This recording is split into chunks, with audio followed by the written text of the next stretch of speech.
Hey folks, man, this is Monk. We are back with another episode of From the Canopy Film Show, and I'm joined as always with my co-host Cornelius, aka Evil Corny.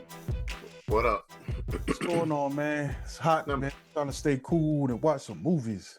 yeah, Yeah, man. So we got some films on deck that we just saw recently, folks. So we're going to review these for y'all, and we got an interesting group of films on deck today. So I'm going to start with a film called Hungry, and this film just came out. It's probably had a limited theatrical run, but it's available to rent right now if you want to watch it. And this film is directed by Rob Reinecke, and actually, no, that's the James Nunn. cinematographer. Yeah. Mm. Yeah, that's the cinematographer, man. I don't man, these things be setting me up lately. The synopsis things or what Google's doing. I hate AI, bro. AI is evil. So yeah, James Nunn is the director of this film. And in this film, after getting lost in the dense Louisiana swamplands, a group of stranded holiday makers must fight for survival against the highly aggressive, rampaging hippo on the loose. And this film, we got a small cast here. No one here really stood out, man. There's a few people here I've seen before. I would say Joaquin de Alameda.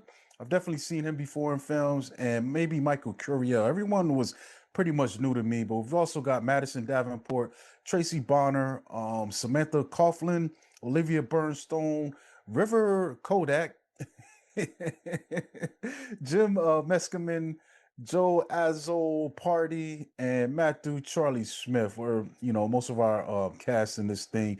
And this was a film that was almost great in my opinion. I mean, not great, but almost good. You know what I'm saying? It has a feel of Anaconda, man. I kind of got that vibe with this going on. So what happens, man? This is Louisiana, and these people are going on a tour of the river, man, and for some reason, there's a hippo out here, man. It's kind of playing on the old mythology. I think there was a thing where they were having problems with an invasive plant in Louisiana. And at one time, one of the presidents had this brilliant idea to import hippos to eat this vegetation. And fortunately, it was never done. But in this film, they kind of make the implication that it was probably done or flirted with, and there's a population of these hippos out in the wild out here. So what happens is they encounter this hippo, and then it's kind of like a siege film where they're stranded on this boat and around these trees, and as this hippo is trying to attack them and kill them because they've invaded this territory. And like I said, man, this was almost good, man. Like I thought the banner was pretty solid for a film like this that really didn't require a lot of dope banner, but it was engaging moment to moment. The characters have a little bit of bickering going on. One of the characters tripped me out, man. I loved her. A lot of people hated her, but she was great in this, just being a asshole and selfish in a way, all the way to the very end. You know what I'm saying? And then you've also got I think the character that kind of knows what's going on, and tries to warn these people when he comes in and tries to help them out. And I think the guy The that's John Boyd playing of that, it all. yeah, kind of the John Voight, but not with the evil heel turn like John Voight, man. And I thought he Okay. was cool when he was showing up and trying to help them out. But yeah, the biggest problem with this film is there's no hippo, man. Like for the most part, you're watching a film. They're stranded and trapped, and there's just something under the water. You see bubbles come up, people get dragged in and disappear. There is one scene where we actually see the hippo come out of the water. A little bit of CGI, a little bit of animatronics, and it looked great, man. There's a great hippo attack, and then the hippo disappears again until almost the very end of the movie, and then we get a couple more minutes of the CGI hippo, which again looked great. And I'm like, damn, yo, if they only had like maybe a few more $1 million to pull this off and get us enough hippo and even maybe some time, because maybe that was one of the restrictions too. I get the sense that the sets aren't, there's probably like maybe three total sets in this whole movie, including our character intro set, and then the place where most of the action takes place, and then there's a later scene where most of the film takes place. So it's not a lot. So I think this thing was made on the cheap and made fast, so they didn't really get time to go all in on it. But Yeah, if they really wanted to spend some money, they probably would have been in Africa instead of Louisiana, making a movie about hippos. well, that kind of holds up though. Like I said, it's playing on real life events. I always find it fun when films can play around with some kind of historical fact a little bit. You know what I'm saying? It's different than Anaconda because they actually went to Brazil, even though that was probably shot in LA too or some shit. I don't know. Yeah. You know, I gotta look into that, or but yeah, it was almost good, man. But because we didn't have the hippo, I gotta be like, this is one and done. I'll never watch it again. And I really couldn't tell people to watch it. You know what I'm saying? Because even with that, like it's PG-13, so there's not even like a really there's a body count, but it's still kind of really tame in comparison to what this thing could have been. And maybe that's also a last minute cop out. Well, if we make it PG-13, maybe more people will watch it and we could get some money back, But yeah, it was a great premise, I thought, because hippos are the most dangerous land animal. They've got the highest body count consistently, like every year. Like they're really dangerous. They're cute and cuddly looking, but they're highly territorial. Imagine a bull or bison, bro. How many of those we got? But that want to kill you, yo. Like really, like the people think it's not a game. I know we probably all seen that clip of that hippo that's chasing that boat in that one river. Yo, if he Yeah. would have Yeah. caught up to that boat, man, them people would have been in trouble. Yeah, I mean, I like a film like this where there's an animal or a creature or a monster attacking people. This just isn't a good one. But let's get into our next film, man. I think the rest of these are actually pretty good, man. So next one I'm going to talk about is a film called The Sheep Detectives, and this is a comedy mystery movie, and this is directed by Kyle Bowder. And in this film, George Hardy is a shepherd who loves to read murder mysteries to his sheep, never suspecting that they can understand him. When George is found dead under mysterious circumstances, the sheep decide to solve the crime themselves, even if it means leaving their meadow for the first time and facing the fact that the human world isn't as simple as it appears in books. And this film, we've got a pretty cool cast here. We've got Hugh Jackman, got Nicholas Galitzine, Molly Gordon, Nicholas Braun, Emma Thompson, Brett Goldstein. Damn, I haven't seen Emma in a while. Oh, I have. That the winter film. Brett Goldstein, Bryan Cranston, and we've also got Bella Ramsey, Patrick Stewart. Damn, this thing is stacked. And we've also got Reese Darby, haven't seen him in a while. Hong Chow, Tosin Cole, Conleth Hill, Regina Hall. What? You know why? Now that I'm thinking about it, it's a lot of voice acting going on in this. Yeah. Yeah. Also Yeah. got Julia Louis Dreyfus as well. And there's most of our people in this film. But what you think of this? I just got finished watching. I really enjoyed it. Kind of middling expectations. I was going to try to see this in the theater because I am a Hugh Jackman fan. Like I went and saw the Death of Robin Hood, even though I heard people talking crap about it, but I did want to see it because I'm a fan of Hugh Jackman. Um, really good detective story. It's murder that happens in this, but it's still PG rated because you're dealing with the sheep. What was happening is George is a shepherd and he's going around taking care of sheep, and he reads to him every day. Pretty much reads murder mysteries to him. So when his body turns up, some of the smarter sheep, um, one of the smarter sheep, wants to do an investigation, and they actually find out that he was murdered. And it goes from there. Um, a lot of fun in this. It was real comical and everything, and I just thought that between the voice acting and the story, I thought this was a pretty solid story for a Mm. PG. This is probably the only PG movie I'll probably watch all year too. Yeah, that was the impression I was getting. A lot of people were definitely really enjoying this. Some people were saying this is one of the best ones they've seen this year as well. So I look forward to catching. I know it was playing in my theater. It might still be in there too, man, because they were having a lot of a lot of a good turnout as well, for this film. So I'm gonna We see if I like can like in catch my it. the theater I normally go to has a pretty good turnover.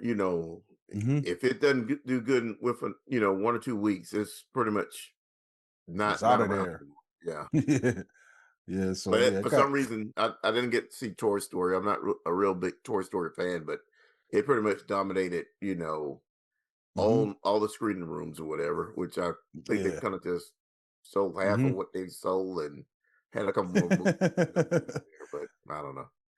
Yeah, they went all out for Toy Story. It's definitely did good too this weekend, man. They made a lot of money. It was one of the biggest openings of the year so far with Toy Story. Let's get into this next one. So our next film is going to be a film called Supergirl. so, Call Supergirl. um, yeah, Supergirl. So this film is directed by Craig Gillespie. What else has he done? Craig Gillespie. Oh, he's got Cruella on his credits. I Tanya. Okay. I like both of those. Dumb Money. I actually like Dumb Money too. A lot of people missed that one. That one was a pretty cool look at the whole social media what was it like with GameStop and Yeah, it was GameStop. AMC Stop. when they Yeah. when they Yeah. were going crazy with that. That was actually pretty good. They kind of sold out on the ending. And also he did Fright Night 2011. Oh, I like that one. The one with Colin Farrell who's He playing did. the neighbor. Yeah, him and Tony Collette. Hold Boom. on. You know, it's one of Fright Night 2011. Starred that kid, the one that played Chekhov that died. Yeah. Yeah. Uh yeah. Yeah. So he's got some films, a lot of Okay. Yeah, films. I was looking at his producer credit. Yeah, I didn't see that at all. Yeah, Yeah, he he's has a got a good lot of list of films I like. films. Yeah. Yeah. So in this film, when an unexpected and ruthless adversary strikes too close to home, Supergirl reluctantly joins forces with an unlikely companion for an interstellar journey of vengeance and justice. And this film stars Millie Alcock. We also got Jason Momoa, David Cornsweet pops up in here, Eve Ridley, Emily Beecham, and Matthias Schoenertz. Those are going to be our main folks in here. I think those are the ones that's most worth mentioning. And for the most part, I enjoyed this film, dude. I really didn't have much expectations. I really didn't pay attention to the trailer, so I don't know where the story was going. But essentially, Supergirl has become a drunk recluse. And she's kind of hiding out in this red planet so she could kind of soak her sorrows in alcohol. I still don't know what her issues are. I guess it's mostly doing with her losing her planet, which is actually kind of a big deal now that I think about it. Losing her Yeah. planet, losing her family, being Everybody, like you the know. sole survivor of Krypton. Yeah, and then suddenly being sent because the problem is she actually grew up on Krypton. So when she leaves Krypton, she's kind of like a almost an adult, probably like a maybe in a Teenage, teenager, yeah. maybe about 19, 20 or so. And so she kind of had more of a life, whereas Clark, when he left Krypton, he was a baby, so he don't know nothing. The Clarks took him into a great family, whereas she lost everything, you know what I'm saying, in a different way. So apparently she's there dealing with that. And in the process, she gets caught up with a character named Ruthie. Is it Ruthie or Ruthie? Um, Ruthie. but but yeah, Ruthie's awesome, man. But Ruthie, her families get betrayed by this evil guy, Krim, played by Matthias Schoenertz, and kills her family. So she kind of loses everything and vows a quest for vengeance, man. And in seeking revenge, she seeks the aid of Supergirl to help her on this journey. And Supergirl reluctantly teams up with her, and it goes on from there. But for the most part, I really enjoyed this film, dude. I think it was a cool kind of like it's a film that didn't have like a big type of save the universe type plot. It was more personal kind of mission going on, even though it wasn't really Kara's mission. Oh, I forgot the fact too that her dog gets injured, so she's trying to save Crypto's life. You know what I'm saying? In the process of doing this stuff. But I thought it was pretty cool, man. It gave us enough time to kind of get a feel for the character, get a sense of her mind state and her personality. You know what I'm saying? It also gave her a chance to step up and do some really great heroics, man, in this as well, man. I thought the action was done pretty good. And it's just kind of cool to just kind of get a glimpse of what the cosmic DC universe could possibly be like. You know what I'm saying? We got a little taste of this. They're jumping around different worlds and different beings they're encountering, including a crazy ass Lobo, played by Jason Momoa. And I just think this was fun, man. This is like it's not a lot of high stakes, and maybe that's where people who are kind of responding to it in a way. I think they're bringing a lot of baggage to this, and instead of just sit back and enjoying it, for what it was, and what it was, I don't think it was bad. Yeah, it kind of puts me in a mind of a lot of people kind of compare parts of it to like Mad Max. To Hmm. me, it kind of reminded me of like something like a somewhat of a western or like Hmm. like a small quest that happened. Yeah. Hmm. Like you go in and helping somebody out, and you kind of grow as a she kind of grew up because of what she went through. Because Yeah. Yeah. she was kind of, I guess she was just coping with loss of her family and planning and everything, and was just Hmm. drinking, not really taking care of herself, and Yeah. this kind of brought her around. And Hmm. even though like Superman, Clark Kal-El shows up in parts of this trying to reach out to her, she doesn't really, she's not really going out of her way to help, Hmm. being around Looking for him. help from him. Yeah. Yeah. Yeah, Yeah. any real help from him. But Hmm. I really, really enjoyed this film, and this was really low stakes. The world wasn't going to end if some of this, that bad guys did what they did. Yeah. The bad guys are human traffickers. They're stealing women, and Hmm. overall, a lot of people said this is like a unforgettable, not a forgettable villain or whatever, or not, well developed villain. But if you have a villain that's doing something like that, you don't want to make him charming or, Yeah. it's just so much you could do with a sleazeball like that. It's Yeah. in this Yeah. day and But age, at least. also, I think also, if they would have done anything to that, make that character any more interesting, they would probably be saying the movie was tone deaf, to current yeah. situations and stuff Yeah. like that. I just I don't think also I don't think you're gonna get of Thanos on every film like this. You know what yeah, I'm yeah, saying? And he's serviceable, man. He's good enough. He's ruthless, he's nasty, and he gets the job done. You know, I was actually loving so much of the other stuff. I didn't have yeah, time to be like, oh, this guy's not that great or he's not that interesting. But I thought he was solid, man. Maybe his design, maybe they could have made his costume a little better, but I think he was definitely effective, for what he was doing. And it's kind of crazy because it's wild to me how in Superman, Superman was accused of being almost Viltrumite, like when the message came out from what his parents wanted him to do to go out and okay, repopulate Krypton by having just breeding with different people on different wives, planets. yeah, And you look at Krim's plan, his thing is like an all male, really chauvinist society, and their only use for women is to breed them so they can have yeah, more men. I don't even know what they do with the women. Maybe they just enslave them if a daughter's born and just have her back into the pool to yeah, shoot out yeah. more men warriors. But yeah, it's really crazy, man. It's kind of parallels, Clark's dynamic. So it's kind of wild, dude. And I want to rewatch this, man, and re-examine Kind of that a little dissect it a bit. little bit, and Yeah, yeah, I kind of wish we had a little bit more Lobo, but you had hmm enough of him to where yeah, he yeah, didn't, he showed up and it was just pure chaos, like that hmm character is. yeah, yeah. Yeah, and I like his It was, characterization because he kind of helps them in a little bit, but really he's helping himself. It just yeah, happens to yeah, be the paths crossing, and as soon as he's done, he's out of there. And not in the sense that he's physically out of there, but he's done. Because later on we kind of see him looking out as things are unfolding, and you're like, damn, you kind of are a dick though. You could still be, yeah, you know what I'm saying? And it's just like he's like, yeah, I did what I had to do here, but let me see what happens. And it's just entertaining to him. And yeah, and, and yeah, it's kind yeah, of yeah. and it's kind of on brand for the character, from what I know about him from the book. So I thought that was really fun. And I think it was A cool, real, like you said, to not overuse him. So now we're yeah, kind of like, damn, I want more, you know? yeah, yeah. Yeah. And I kind of wish that honestly, I wouldn't mind like him like crossing paths with like John Stewart or somebody in the Lantern series or the next Superman movie, because It's possible. It's possible, dude. Yeah. yeah, Hmm. like done well, that character can just show up in something and just wreak Yeah. havoc and walk away.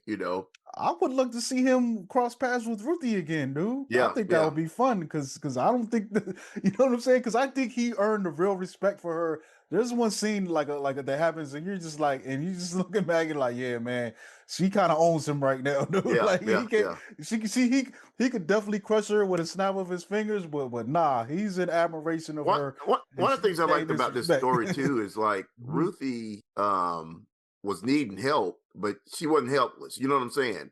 She Yeah, couldn't yeah. take that crew out Mhm. on her own, but she just needs some maybe assistance. not now, but I could see if she kept this revenge mission going, maybe in a couple years, she shows up, she's a little bigger, a little more Yeah, experienced. Yeah, she's gonna get one way or another. I felt like she was going to get it, but it is also that thing too. I think it comes back around where you don't want to let this consume you. And I think that's why her crossing paths with Kara kind of helped her. And then Kara crossing paths with her kind of saved her a little bit too, I because Kara really she only gets in it to save crypto. And it just so happens that we're going the same way. And then once as it goes on, she kind of, steps out for something bigger than even though crypto is not her saving her own life, but it's still connected to her. That's something she wanted to do. But then she finds something a purpose is bigger than her, bigger than uh, what her original goal is. and when I And that's say when cool. I'm mentioning like this reminds me of a western, it Hmm. reminded me a lot of True Grit. If you've seen that, it's a Hmm. lot of little Hmm. things that Hmm. that I thought about when thought about True Grit when I saw this. But Hmm. I had a lot of fun with it. I don't understand all the hate for this film, Yeah. but Hmm. Oh, they go pencil you as soon as your box office doesn't do good. But it's kind of weird though, because we had another big film that came out that didn't do so great, and no one's making a peep about that. And I wonder Master of the why. Universe, No disclosure date. yeah. Mm. And no Did one's we making a discuss that peep last about week? that. Yeah, we did. We talked about Okay, that. I okay. think, yeah. And no one brought that up, but I think, like I said, man, I think there's an agenda. If you are a film that's based on um classic toys, comic books, superheroes, you're under a different type of scrutiny when it Microscope. comes to this stuff. Yep, the Yeah, microscope's different. They rotate that little thing, you know what I'm saying, and they zoom in yeah. a little further than they do for other stuff. So I think that's what's Female happening with main this. characters on things too. Yep, yep. Hmm. And like I said, I think this is perfectly fine. This is a film I'll definitely add to the collection when it comes out. And yeah, I don't know. Go see for yourself is what I say, man. Yeah, And I yeah, ain't even going to put no caveats on it, like keep an open mind or it's. I think it's a good film, yeah, yeah. Me too. and I'm excited for what they got coming out next. What's next on the? Is it going to be Lanterns? I think Lanterns and then Lantern is this Clayface. next series, and then They next got year we have Clayface. Superman Man of Tomorrow, and then we have Clayface. Yeah, Like in Clayface is this year, right? yeah, Yeah, I think September, October October's this year. or and yeah, Lanterns. Yeah. So also DC related, Cape Crusader season 2 is coming soon, you Okay, know? So keep an eye out for that. It reminds me, I think I got a few episodes left in the first series to finish, man. And it's that weird is a because good series. yeah, I If love it, you, man. I love yeah, it. I thought Yeah, and then I turned on that damn X-Men this morning. I was like, man, did I miss some episodes? I gotta go back and watch the end because I feel like I missed like the like a couple, like what's happening. So I'm gonna go back and rewatch maybe the last 3 episodes of the first season, and then okay. because I think they dropped 3 episodes today, so that was kind of generous of them, Yeah, to I give really us the enjoyed those three to three start episodes with. too. I watched them today this morning. Mm-hmm. Yeah, so we got a lot of stuff going on for you. It was opening this week. Minions comes out. Um, Which one? Minions, Minions and Oh Monsters. yeah, I've never seen none of those. I'm good. They might be fun, but I'm like, it's too late now, man. Yeah, I yeah. missed the Minions train. Yeah, so I missed the Minions train. So that's gonna eat, man. Why is what's crazy though? We got a relatively long summer, and so much of this stuff is dropping too close to each other. I think that's Yeah, probably the problem with Supergirl. They should probably gave a week between or a week away from that and between more that more than and 2 weeks Toy away from Story. Toy Yeah, Story. Yeah, like you drop too close to that, man. Toy Story is gonna eat for like at least 3 weeks. Minions might end up number one, but it's probably going to be barely. It's crowded right now, dude. I can see Toy Story having a great second weekend, as well. So yeah, I don't know, but bro. It's a lot of the question is, if Minions doesn't do good against Toy Story 5, are we Mhm. going to say that Minions was a flop? I don't know. They might go in, bro. Minions hasn't flopped yet, man. Minions Yeah, I has a know, but weird I'm just saying, it just they have a haven't been weird great.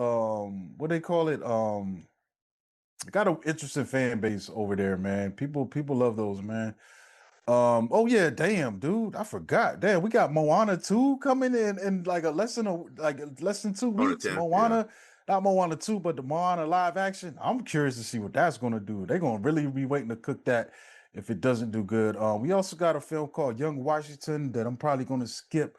We've also got Evil Dead Burn. That's also opening the same weekend as Moana. Evil Dead Burn. We've also got Citizen Kane 85th anniversary. I've never seen that. Putting How to Train Your Dragon back in the theaters to the live action Okay. and Lego movie. Damn, we're getting a lot of retro plays, bro. So 2 weeks from now we're gonna have the Odyssey. So a little over 2 weeks from now. I think they're opening midweek then. That's kind of interesting. No, I think Um yeah, yeah, that Friday. Yeah, Odyssey I'm still seeing it on the 17th. 20th. So we've also got looks like the Ghibli Fest is going on too. So get some Ghibli films in if you're wanting to. Gail Daltrey's and the Celebrity Sex Pass opens on the 10th, and I don't think I'm interested in that. So yeah, those are all the immediate films opening next. I think I'm definitely gonna see Evil Dead Burn. Um, and maybe that's about it in Odyssey. Yeah, and Spider-Man's in this month too. Oh, okay, okay. Yeah, I think they're the That's July 29th or something like 31st. that. Yeah, Oh, okay, 31st. yeah, yeah. Yeah, I got my ticket for that I got already. my ticket. All right. But we can wrap this up, man. We got a few minutes left on here. It's been another episode from the Kennedy Film Show. We're gonna be back with more reviews, folks. Make sure you subscribe to the channel and turn on notifications, man, so you know when new episodes drop. And we're gonna be back with more stuff that we're reviewing. I'm We Cornelius out of here. Bros. You can find me on Facebook, Cornelius Bros, on Instagram, Cornelius Bros, and TikTok, where I just watch videos at Cornelius 1976.